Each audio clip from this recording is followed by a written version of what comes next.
नमस्कार, मैं हूं आपके साथ कंचन भारद्वाज और आप देख रहे हैं मदरहुड मंत्रा। दोस्तों, आज हम आपको ना NICU यानी कि नियोनेटल इंटेंसिव केयर यूनिट, जहां पर बच्चों को, बीमार बच्चों को या प्रीटर्म बच्चों को रखा जाता है, जो हर हॉस्पिटल में होता है, जिसे नर्सरी के नाम से हम जानते हैं। आज NICU यानी कि नर्सरी के बारे में आज हम आपको कुछ जानकारी देंगे, क्योंकि कुछ मदर्स का हमारे पास ऐसा सवाल आया था कि उनका बच्चा NICU में है, काफ़ी टाइम से है, क्या होता है वो, और सबसे बड़ी बात उनकी कंसर्न ये थी कि वो ICU में हैं, तो बहुत ज़्यादा खतरा है बच्चे को, और मतलब मैम हम समझ नहीं पा रहे, हम नहीं अपने अभी मेंटल कॉन्शियस में हैं, तो हमें NICU का मतलब बताइए, और NICU की फंक्शनिंग क्या है, बच्चे वहाँ पर कौन से होते हैं, क्या बच्चों बहुत सीरियस बच्चे वहाँ जाते हैं। तो बहुत सारे ऐसे क्वेश्चंस थे, तो चलिए आज हम इसी पर सारे आपको जवाब देते हैं।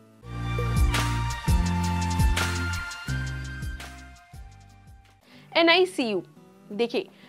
जो बच्चे बीमार होते हैं, जो बच्चे खुद से दूध नहीं, माँ का दूध नहीं पी पा रहे होते हैं, या बच्चे प्रीटर्म हो जाते हैं, वक्त से पहले हो जाते हैं, तो उन बच्चों को वहाँ पर रखा जाता है।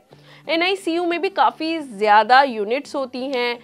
अपर unit, lower unit, medium unit. जब बहुत ज़्यादा जब बच्चे बीमार होते हैं, जिन्हें बहुत इंटेंसिव केयर की ज़रूरत होती है, तो और थोड़े गंभीर होते हैं, तो उन्हें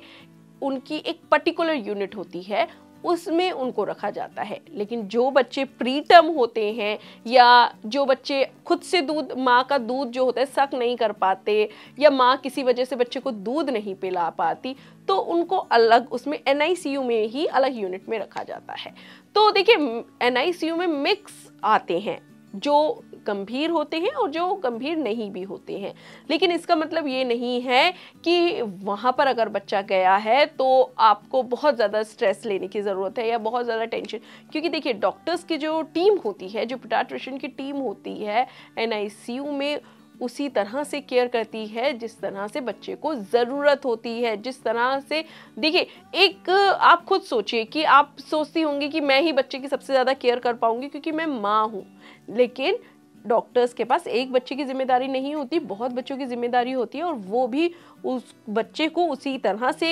से ट्रीटमेंट करते हैं, उसी तरह से केयर करते हैं जिस तरह से माँ करती है। आपको बताएं, आपको डरने की ज़रूरत नहीं है अगर आपका बच्चा NICU में है, वो डॉक्टर्स की केयर में है, डॉक्टर्स की आंखों में है, डॉक्टर्स की देख रेख में है, तो वहाँ पर बच्चे को अच्छी केयर मिलेगी, बच्चे को अच्छी चीज़ें। हाँ, लेकिन कई मदर्स का हमारे पास ये भी क्वेश्चन आया था कि इन्फेक्शन होने का खतरा NICU में बच्चे को ज़्यादा रहता है। लेकिन ये बात सही है कि NICU में, लेकिन वो NICU में तब रहता है जब वहाँ पर ढंग से साफ सफाई नहीं होती, या ढंग से चीज़ें जो भी बच्चे के लिए हम चीज़ों को यूज़ कर रहे हैं वो ढंग से स्टेरलाइज नहीं होती, तब इन्फेक्शन होने का खतरा होता है। लेकिन ऐसा ना के बराबर है, ना के समान है, ऐसा नहीं होता, क्योंकि कहीं कभी नर्सरी हो, NICU हो, उसको अच्छे से रखा जाता है, केयर से रखा जाता है, और उसके आसपास और उसमें हाइजीन का बहुत ध्यान रखा जाता है, यहाँ तक कि वहाँ की साफ सफाई, और बच्चों के लिए जो चीज़ें यूज़ कर रहे हैं, डायपर यूज़ कर रहे हैं, या ऑक्सीजन मास्क यूज़ कर रहे हैं, या कोई भी चीज़ें यूज़ करें, उसको अच्छे से स्टेरलाइज किया जाता है। तो आपको घबराने की ज़रूरत नहीं है। NICU में आपका बच्चा बहुत सेफ है। NICU में आपका बच्चा, ऐसा आप बिल्कुल स्ट्रेस मत लीजिए, आपका बच्चा स्वस्थ होके ही आपके पास आएगा, तो घबराने की ज़रूरत बिल्कुल नहीं है। फिलहाल के लिए इतना ही।